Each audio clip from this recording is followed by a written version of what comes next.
नमस्कार दोस्तों, स्वागत है आपका हमारे इस चैनल द साहित्य नामा पर। अपने उपन्यास गोदान को आगे बढ़ाते हुए चलते हैं उसके भाग 12 की ओर। रात को गोबर झुनिया के साथ चला तो ऐसा कांप रहा था जैसे उसकी नाक कटी हुई हो। झुनिया को देखते ही सारे गांव में कोहराम मच जाएगा। लोग चारों ओर से कैसी हाय हाय मचाएंगे, धनिया कितनी गालियां देगी, यह सोच सोचकर उसके पांव पीछे रह जाते थे।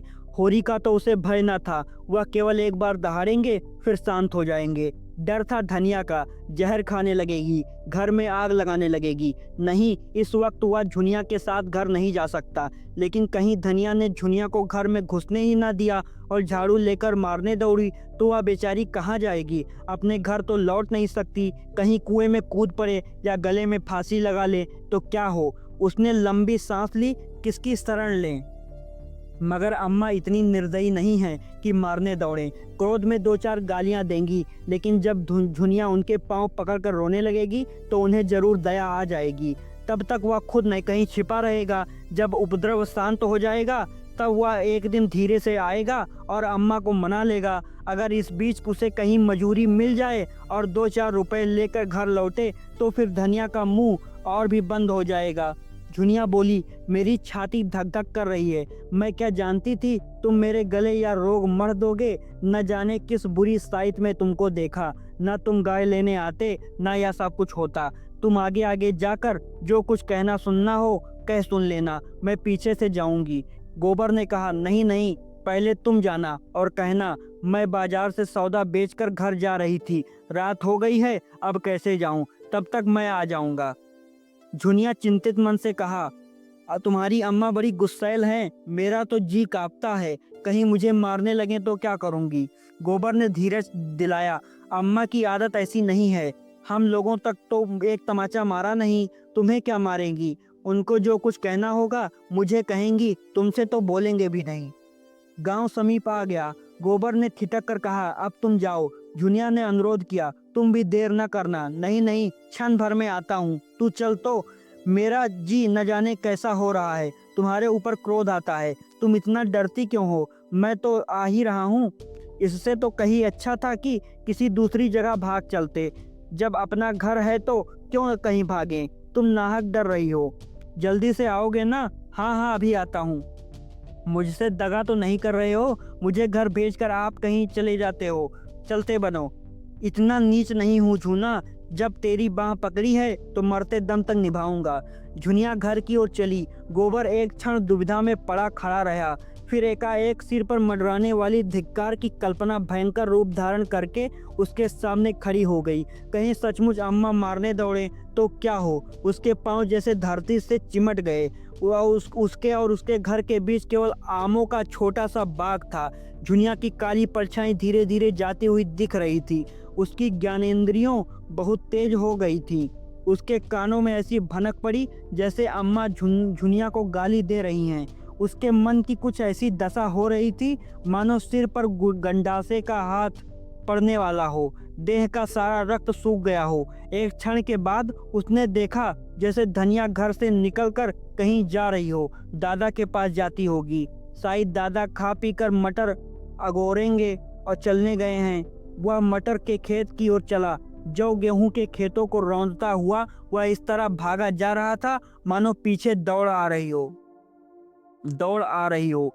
वह है दादा की मड़ैया। वह रुक गया और दबे पांव आकर मड़ैया के पीछे बैठ गया।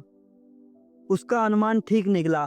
वहां पहुंचा ही था कि धनिया की बोली सुनाई दी, ओह गजब हो गया, अम्मा इतनी कठोर हैं। एक अनाथ लड़की पर इन्हें तनिक भी दया नहीं आती। और जो मैं सामने जाकर फटकार दूं कि तुमको झुनिया से बोलने का कोई मजाल नहीं है तो सारी सेखी निकल जाए। अच्छा, दादा भी बिगड़ रहे हैं। केले के लिए आज ठिकरा भी तो तेज हो गया। मैं जरा अदब करता हूँ, उसी का फल है। या तो दादा भी वहीं जा रहे हैं। अगर झुनिया को इन्होंने मारा पीटा तो मुझसे न सहा जाएगा। भगवान, अब तुम्हारा ही भरोसा है। मैं न जानता था इस विपत में जान फंसेगी। झुनिया मुझे अपने मन में कितना धूर्त, कायर और नीच समझ रही होगी, मगर उसे मार कैसे सकते हैं, घर से निकाल भी कैसे सकते हैं? क्या घर में मेरा हिस्सा नहीं है? अगर जुनिया पर किसी ने हाथ उठाया तो आज महाभारत हो जाएगा। माँ बाप जब तक लड़कों की रक्षा करें तब तक माँ बाप हैं, जब उनमें ममता ही नहीं है तो कैसे माँ बाप। होरी ज्यों ही मड़िया से निकला, गोबर भी दबे पांव धीरे धीरे पीछे पीछे चला, लेकिन द्वार पर प्रकाश देखकर उसके पांव बंध गए। उस प्रकाश रेखा के अंदर वह पांव नहीं रख सकता। वह अंधेरे में ही दीवार से चिमट कर खड़ा हो गया। उसकी हिम्मत ने जवाब दे दिया, हाय बेचारी झुनिया पर निरपराध या लोग झल्ला रहे हैं और वह कुछ नहीं कर सकता। उसने खेल खेल में जो एक चिंगारी फेंक दी वह सारे खलिहान को भस्म कर देगी, यह उसने न समझा था। और अब उसमें इतना साहस न था कि सामने आकर कहे, हाँ मैंने चिंगारी फेंकी है। जिन तिकोनों से उसके अपने मन को संभाला था वे सब इस भूकंप के नीचे आ रहे हैं और वह झोपड़ा नीचे गिर पड़ा। वह पीछे लौटा, अब वह अब झुनिया को क्या मुंह दिखाए। वह 100 कदम चला, पर इस तरह जैसे कोई सिपाही मैदान से भागे। उसने झुनिया से प्रीति और विवाह की जो बातें की थी वह सब याद आने लगी। वह अभिसार की मीठी स्मृतियां याद आईं, जब वह अपनी उन्मत्त उन्मासों में, अपनी नशीली चितवनों में मानो अपने प्राण निकालकर उसके चरणों पर रख देता था। झुनिया किसी वियोगी पंछी की भांति अपने छोटे से घोंसले में एकांत जीवन काट रही थी। वहाँ नर का मत आग्रह न था, न वह उदीप्त उल्लास, न शावकों की मीठी आवाजें, मगर बहेलियों का जाल और छल भी तो वहाँ न था। गोबर ने उसके एकांत घोंसले में जाकर उसे कुछ आनंद पहुँचाया या नहीं कौन जाने, पर उसे विपत्ति में डाल ही दिया। वह संभल गया। भागता हुआ सिपाही मानो अपने एक साथी का बढ़ावा सुनकर पीछे लौट पड़ा। उसने द्वार पर आकर देखा तो किवाड़ बंद हो गए थे। किवाड़ों के दरवाजों से प्रकाश की रेखाएं बाहर निकल रही थी। उसने एक दरार से अंदर झांका। धनिया और झुनिया बैठी हुई थी। होरी खड़ा था। झुनिया की सिसकियां सुनाई दे रही थी और धनिया उसे समझा रही थी, बेटी तू चल कर घर में बैठ, मैं तेरे काका और भाइयों को देख लूंगी। जब तक हम जीते हैं किसी बात की चिंता नहीं है।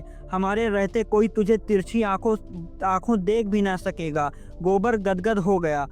आज वह किसी लायक होता तो दादा और अम्मा को सोने से मर देता और कहता, अब तुम कुछ परवाह न करो, आराम से बैठ खाओ और जितना दान पुण्य करना चाहो करो। झुनिया के प्रति अब उसे कोई शंका नहीं है। वह उसे जो आश्रय देना चाहता था वह मिल गया। झुनिया उसे दगाबाज समझती है तो समझे। वह तो अब तभी घर जाएगा जब वह पैसे के बाल से घर सारे गांव का मुंह बंद कर सके और दादा और अम्मा उसे कुल का कलंक न समझकर कुल का तिलक समझे। मन पर जितना ही गहरा आघात होता है उसकी प्रतिक्रिया भी उतनी ही गहरी होती है। इस अपकृति और कलंक ने गोबर के अंतस्थल को मथ कर वह रक्त निकाल लिया जो अभी तक छिपा पड़ा था। आज पहली बार उसे अपने दायित्व का ज्ञान हुआ और उसके साथ ही संकल्प भी। अब तक वह कम से कम काम करना और ज्यादा से ज्यादा खाना अपना हक समझता था। उसके मन में कभी यह विचार ही नहीं उठा कि घर वालों के साथ उसका भी कुछ कर्तव्य है। आज माता पिता की उदात्त क्षमा ने जैसे उसके हृदय में प्रकाश डाल दिया। जब धनिया और झुनिया भीतर चली गईं तो वह होरी की उसी मड़ैया में जा बैठा और भविष्य के मंसूबे बांधने लगा। शहर के बेलदारों को 5-6 आने रोज मिलते हैं या उसने सुन रखा था। अगर उसे 6 आने रोज मिले और वह 1 आने से गुजर कर ले तो 5 आने रोज बच जाएं। महीने में 10 रुपए होते हैं और साल भर में 125। वह 125 की थैली लेकर घर आए तो किसकी मजाल है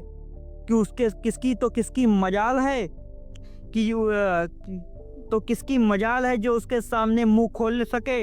यही दाता दीन और यही पटेश्वरी आकर उसकी हाँ में हाँ मिलाएंगे और झुनिया तो मारे गर्भ के फूल जाए। 2-4 साल वह इसी तरह कमाता रहे तो सारे घर का दलिदर मिट जाए। अभी तो सारे घर की कमाई भी 125 नहीं होती, वह अब अकेले 125 कमाएगा। यही तो लोग कहेंगे कि मजूरी करता है। कहने दो, मजूरी करना कोई पाप तो नहीं है और सदा 6 आने थोड़े मिलेंगे। जैसे जैसे वह काम में होशियार होगा मजूरी भी तो बढ़ेगी। तब वह दादा से कहेगा, अब तुम घर में बैठकर भगवान का भजन करो, इस खेती में जान खपाने की सिवा और क्या रखा है। सबसे पहले वह एक पछाई गाय लगाएगा जो 2-4 सेर दूध देगी, और दादा से कहेगा, तुम गौ माता की सेवा करो, इससे तुम्हारा लोक भी बनेगा, परलोक भी। और क्या, एक आने में उसका गुजर आराम से न होगा। घर द्वार लेकर क्या करना है, किसी के ओसारे में पड़ा रहेगा। सैकड़ों मंदिर है, धर्मशाले हैं, और फिर जिसकी वह मजूरी करेगा वह क्या उसे रहने के लिए जगह न देगा। आटा रुपए का 10 सेर होता आता है, एक आने में 2.5 पाव हुआ, एक आने का तो वह आटा ही खा जाएगा। लकड़ी, दाल, नमक, साग या सब कहाँ से आएगा। दोनों जून के लिए सेर भर तो आटा ही चाहिए। ओह, खाने की तो कुछ ना पूछो, मुट्ठी भर चने में भी काम चल सकता है। हलवा और पूरी खाकर भी काम चल सकता है। जैसी कमाई हो वह आधा सेर आटा खाकर दिन भर मजे से काम कर सकता है। इधर उधर से उपले चुन लिए, लकड़ी का काम चल जाएगा। कभी 1 पैसे की दाल ले ली, कभी आलू भूनकर भुर्ता बना लिया। यहाँ दिन काटना ही की चैन करना है। पत्तल पर आटा गूंथा, उपलों पर बाटियां सेकी, आलू भूनकर भुर्ता बनाया और मजे से खाकर सो गए। घर ही पर कौन दोनों जून रोटी मिलती है, 1 जून तो चबेना ही मिलता है। वहाँ भी 1 जून चबेने पर काट लेंगे। उसे शंका हुई, अगर कभी मजूरी न मिली तो वह क्या करेगा। मगर मजूरी क्यों न मिलेगी, जब वह जी तोड़कर काम करेगा तो 100 आदमी उसे बुलाएंगे। काम सबको प्यारा होता है, चाम नहीं प्यारा होता। यहाँ भी तो सूखा पड़ता है, पाला गिरता है, ऊख में दीमक लगते हैं, जौ में गेरुए लगती हैं, सरसों में लाही लग जाती है। उसे रात को जो कोई काम मिल जाएगा तो उसे भी न छोड़ेगा। दिन भर मजूरी की, रात कहीं चौकीदारी करेगा। 2 आने की रात के काम में भी मिल जाए तो चांदी है। जब वह लौटेगा तो सबके लिए साड़ियाँ लाएगा, झुनिया के लिए हाथ का कंगन जरूर बनवाएगा और दादा के लिए एक मुंडासा लगाएगा। इन्हीं मन मोदकों का स्वाद लेता हुआ वह सो गया। लेकिन ठंड में नींद कहाँ, किसी तरह रात कटी और तड़के उठकर लखनऊ की सड़क पकड़ ली। 20 कोस ही तो है, सांझ तक पहुंच जाएगा। गांव का कौन आदमी वहां आता जाता है, और वह अपना ठिकाना ही क्यों लिखेगा। नहीं, दादा दूसरे ही दिन सिर पर सवार हो जाएंगे। उसे कुछ पछतावा था तो यही कि झुनिया ने क्यों ना साफ साफ कह दिया, अभी तू घर जा, मैं थोड़े दिनों में कुछ कमा कर लौटूंगा। लेकिन तब वह घर जाती ही क्यों, कहती मैं भी तुम्हारे साथ लौटूंगी। उसे वह कहाँ कहाँ बांधे फिरता।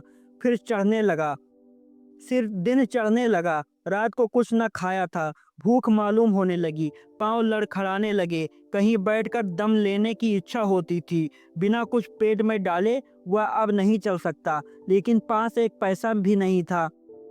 सड़क के किनारे झड़बेरियों के झाड़ थे, उसने थोड़े से बेर तोड़ लिए और उधर को बहलाता हुआ चला। एक पाँव में गुड़ पकने की सुगंध आई, अब मन न माना। कोल्हाड़ में जाकर लोटा डोर मांगा और पानी भर कर चुल्लू से पीने बैठा कि एक किसान ने कहा, अरे भाई, क्या निराला ही पानी पियोगे, थोड़ा सा मीठा खा लो। अब की और चला में कोल्हू और बना के खाण। अगले साल तक मिल तैयार हो जाएगी, सारी ऊख खड़ी बिक जाएगी। गुड़ और खाड़ के भाव चीनी मिलेंगी तो हमारा गुड़ कौन लेगा। उसने एक कटोरे में गुड़ की कई पिंडियां डाल कर दी। गोबर ने गुड़ खाया, पानी पिया। तम्बाकू तो पीते होगे, गोबर ने बहाना किया, अभी चिलम नहीं पीता। बुढ़े ने प्रसन्न होकर कहा, बड़ा अच्छा करते हो भैया, बुरा रोग है, एक बेर पकड़ लो तो जिंदगी भर नहीं छोड़ता। इंजन को कोयला पानी भी मिल गया। चाल तेज हुई। जाड़े के दिन न जाने कब दोपहर हो गया। एक जगह देखा, एक युवती एक वृक्ष के नीचे पति से सत्याग्रह लिए बैठी थी। पति सामने खड़ा उसे मना रहा था।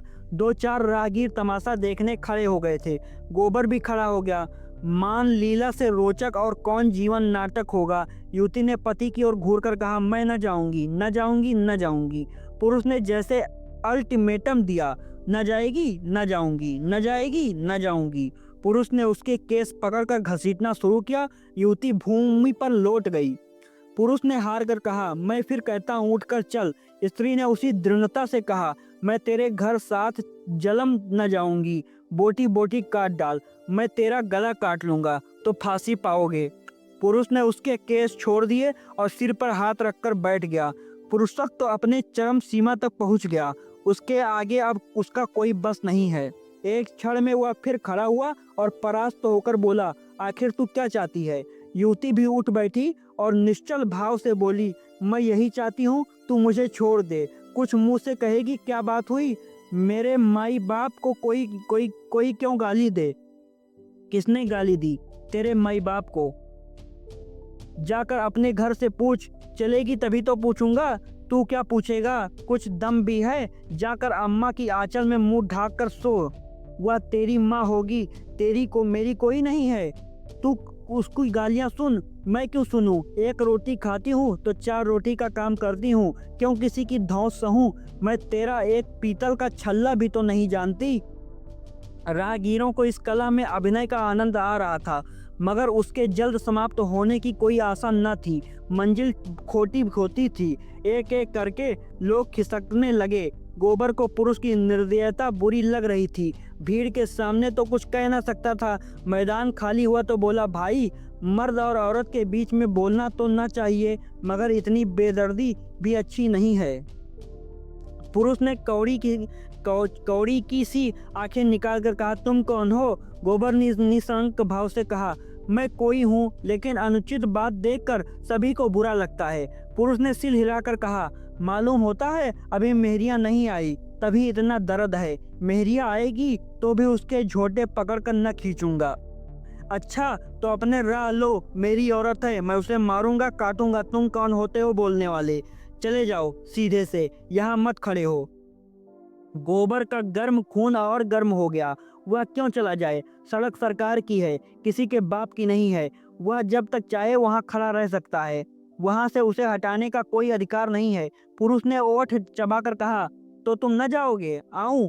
गोबर ने अंगोछा कसर में बांध लिया और समर के लिए तैयार होकर बोला, तुम आओ या ना आओ, मैं तो तभी जाऊंगा जब मेरी इच्छा होगी। तो मालूम होता है हाथ पैर तुड़वा के जाओगे, या कौन जानता है किसके हाथ पैर टूटेंगे। तो तुम न जाओगे ना? पुरुष मुट्ठी बांधकर गोबर की ओर झपटा। उसी क्षण युवती ने उसकी धोती पकड़ ली और उसे अपनी ओर खींचती हुई गोबर से बोली, तुम क्यों लड़ाई करने पर उतारू हो रहे हो जी? अपने राह क्यों नहीं जाते? यहाँ कोई तमाशा है? हमारा आपस का झगड़ा है। कभी वह मुझे मारता है, कभी मैं उसे डांटती हूँ। तुमसे मतलब? गोबर यह धिक्कार पाकर चलता बना। दिल में कहा, यह औरत मार खाने ही लायक है। गोबर आगे निकल गया तो युवती ने पति को डांटा, तुम सबसे लड़ने क्यों लगते हो? उसने कौन सी बुरी बात कही थी कि तुम्हें चोट लग गई? बुरा काम करोगे तो दुनिया बुरा कहेगी ही, मगर है किसी भले घर का और अपने बिरादरी का ही जान पड़ता है। क्यों उसे अपने बहन के लिए नहीं ठीक कर लेते? पति ने संदेह के स्वर में कहा, क्या अब तक कुंवारा बैठा होगा? तो पूछ ही क्यों न लो। पुरुष ने 10 कदम दौड़कर गोबर को आवाज दी और हाथ से ठहर आने का इशारा किया। गोबर ने समझा शायद फिर इसके सिर भूत सवार हुआ, तभी ललकार रहा है, मगर खाए बगैर न मानेगा। अपने गांव में कुत्ता भी शेर हो जाता है, लेकिन आने दो। लेकिन उसके मुख पर समर की ललकार न थी, मैत्री का निमंत्रण था। उसने गांव और नाम का और जाति पूछी। गोबर ने ठीक ठीक बता दिया। उस पुरुष का नाम कोदई था। कोदई ने मुस्कुराकर कहा, हम दोनों में लड़ाई होते होते बची, तुम चले आए तो मैंने सोचा तुमने ठीक ही कहा। मैं हक नाहक तुमसे मन तन बैठा। कुछ खेती बाड़ी घर में होती है? गोबर ने बताया, उसके मौरूसी 5 बीघे खेत है और 1 हल की खेती होती है। मैंने तुम्हें जो भला बुरा कहा है उसकी माफी दे दो भाई। क्रोध में आदमी अंधा हो जाता है। औरत गुण सहूर में लक्ष्मी है, मुदा कभी कभी न जाने कौन सा भूत इस पर सवार हो जाता है। अब तुम ही बताओ, माता पर मेरा क्या बस है? जन्म तो उन्हीं ने दिया है, पाला पोसा तो उन्होंने है। जब कोई बात होगी तो मैं जो कुछ कहूँगा लुगाई सी से कहूँगा, उस पर अपना बस है। तुम ही सोचो, मैं कुपद तो नहीं कह सकता। हाँ, मुझे उसके बाल पकड़कर घसीटना न था, लेकिन औरत जात बिना कुछ ताड़ना दिए काबू में भी तो नहीं रहती। चाहती है माँ से अलग हो जाऊं। तुम ही सोचो कैसे अलग हो जाऊं और किससे अलग हो जाऊं। अपनी माँ से जिसने जन्म दिया, या मुझसे न होगा, औरत रहे या जाए। गोबर को भी राय बदलनी पड़ी। बोला, माता का आदर करना तो सबका धर्म ही है भाई, माता से कौन ऊरीन हो सकता है। कोदई ने उसे अपने घर चलने का न्योता दिया। आज वह किसी तरह लखनऊ नहीं पहुंच सकता। कोस दो कोस जाते जाते सांझ हो जाएगी, रात को कहीं टिकना ही पड़ेगा। गोबर ने विनोद किया। लुगाई मान गई, ना मानेगी तो क्या करेगी। मुझे तो उसने ऐसी फटकार बताई कि मैं लजा गया। वह खुद पछता रही है, चलो जरा माता जी को समझा देना। मुझसे तो कुछ कहते नहीं बनता।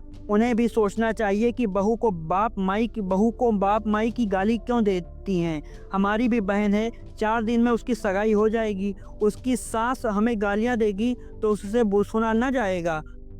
सब दोष लुगाई ही का नहीं है, माता का भी दोष है। जब हर बात में वह अपनी बेटी का पक्ष करेंगी तो हमें बुरा लगेगा ही।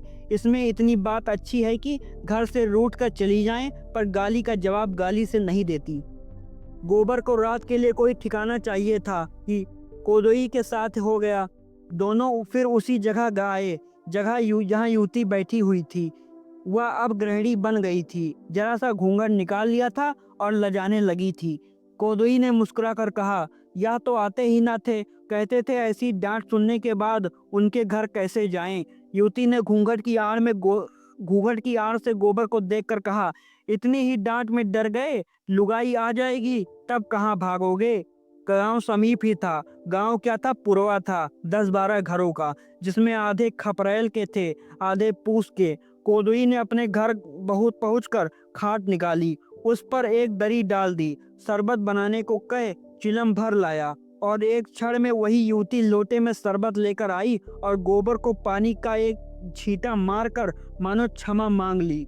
वह अब उसका नंदोई हो रहा था, फिर क्यों ना अभी से छेड़छाड़ शुरू कर दे। तो दोस्तों, यह था भाग 12 गोदान उपन्यास का। अब मिलते हैं अगले भाग में, भाग 13 में। धन्यवाद दोस्तों।